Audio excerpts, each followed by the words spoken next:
باچا سلامت ډېر په خوږه خوب باندې بیده و، خو لږ ساعت بعد دی د خوبه راویښ سو. د ده پر غوږو باندې ډېره زیات د سپیانو غپا نښته. دا غپا دومره زیاته وه چې باچا سلامت له خوب نه ورتلی. باچا ډېر په پریشانۍ کې مبتلا سو او دا سوچ فکر یې شروع کړی چې دا سپیان ولې دومره زیات غاپي.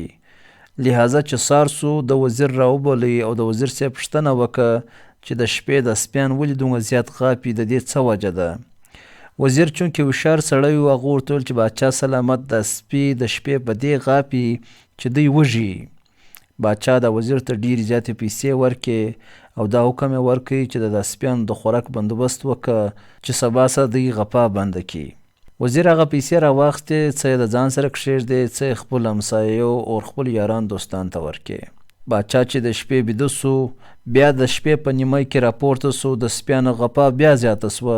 باچا بیا په پریشانۍ کې مبتلا سو چې د سپیانو له خوا خوراک هم ورولېږئ، خو دوی بیا هم غاپي. لحاظه سار یې وزیر بیا راوبولی او د وزیر صاحب بیا پوښتنه وکړه چې د سپیانو خو غپا نه که بنده، تا د دوی د خوراک بندوبست کړی و که نه و کړی. وزیر ورته وویل چې باچا سلامت ما د ټولو سپیانو د خوراک بندوبست وکړي، خو نن سپیان په دېغ باندې غپل چې د دوی زیات یخ کېدی. باچا بیا وزیر ته پیسې ورکړلې چې د دا سپیانو د بسترو بندوبست یې وسي او دا د یخ څه بچاو سي. وزیر بیا هغه پیسې راواخیستې، څه یې د ځان سره کښېږدې، څه یې خپل دوستانو ته ځله ورکړې. چې نیمه شپه سوه، باچا سلامت بیا راپورت سو د سپیانو پر غپا باندې او بیا ډېر سخت غصه سو چې د سپیان غپا ولې نه بندوي، خوراک بندوبست مې هم ورله وکړي او د دوی د بسترو بندوبست مې هم وکړي، بیا هم دوی غاپي.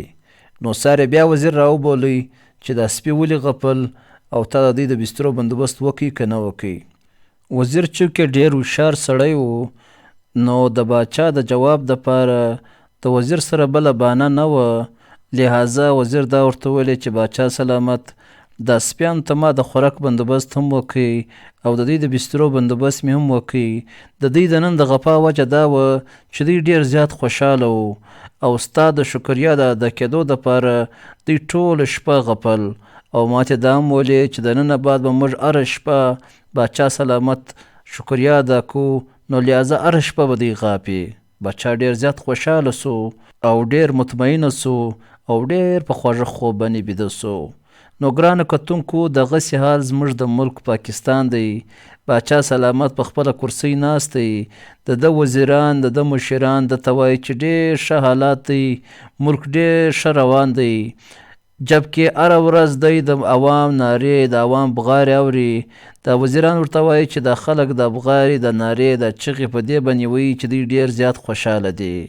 امید لرم دوستانو چې تاسو ته به دا کیسه ډېر خوند درکړي. دا کیسه د خپل ملګرو سره ضرور شیر کړئ. وسلام.